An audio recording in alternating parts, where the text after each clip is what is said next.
Number 29, we actually had a calculator question in solving earlier, so I guess I just wanted to make sure we had more practice on that. I think the other one was in degree form, so I wanted to make sure we did something in radian form.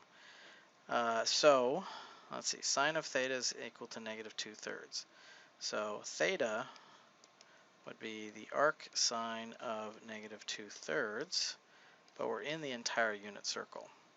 So let's first do that. So first double check that your calculator is in radian mode this time instead of degree mode. And then you want to arc sine the negative 2/3. Okay, now when you arc sine that, you're going to get this interesting looking decimal. It says negative 0.729. Okay, so let's first clarify. If the angle is negative, that puts us going counterclockwise. So we're actually in the fourth. And you're probably thinking, well, how do I know we're not past the fourth? Well, this down here, this would be the same as negative pi halves. So if I take negative 3.14 and divide that by 2, that gives me a negative 1.57. So as long as I'm less than negative 1.57, or before I've hit negative 1.57, I know I've got to be in the fourth.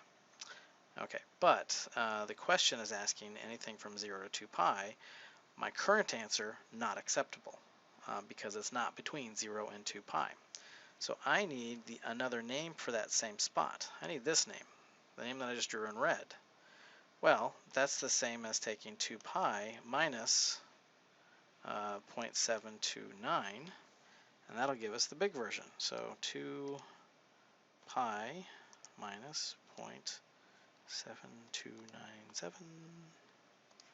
Okay, and we get 5.55. So that's one of our answers, is 5.55. Well, where else is sine negative? Well, also is negative in the third. Okay, so this little reference angle here, that's also 0.729. So how do we get the big angle? And that one I'm going to have to take pi and add that to 0.729. Let's go do that.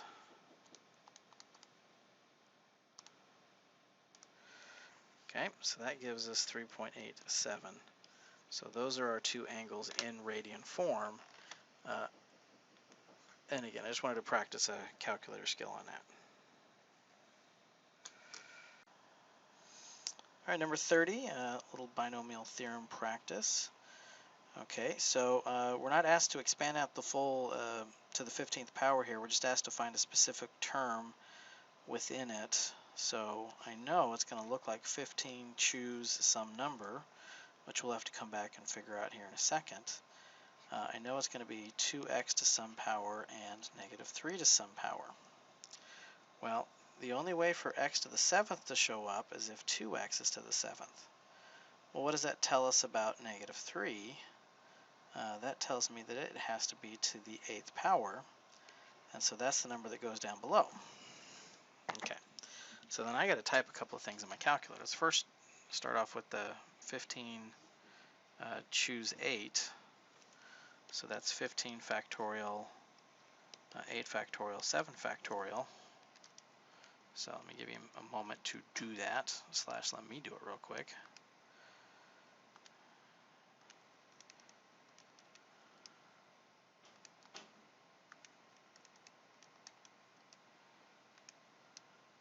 Okay, so I get 6,435, but I want to take that number, times it by 2 to the 7th, but I'm not done yet, because I want to take that, and let's think here, negative 3 to the 8th.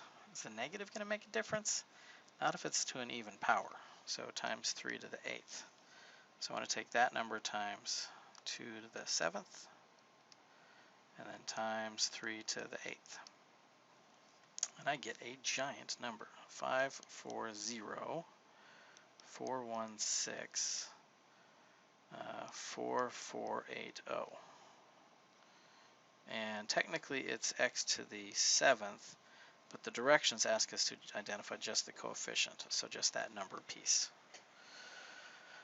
Number 31, expand. Okay, so this time we're doing everything. Okay, so let's see. First part is to set up the notation. So a to the 5th, 2b to the 0 plus, so just bear with me while I get this set up. 2b to the 1st plus 5, 2,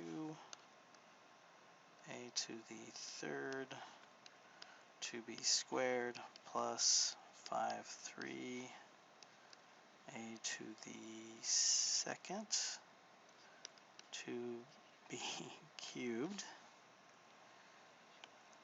plus 5, 4, a to the 1st times 2b to the 4th, and then last but not least 5 choose 5, a to the 0, 2b to the 5th.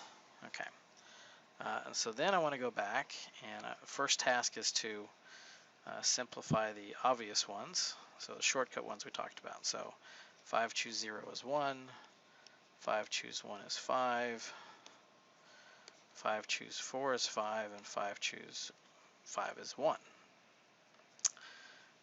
Then I'm just going to go back term by term and see if there's any other simplification. I got 2 to the 5th in there, so it'd be nice if I actually figured out what that was. 2 to the 5th, I believe that's 64? 32. I was off one. All right, so we got 32 b to the 5th. This would be a times 16 times b to the 4th. There's a plus in there.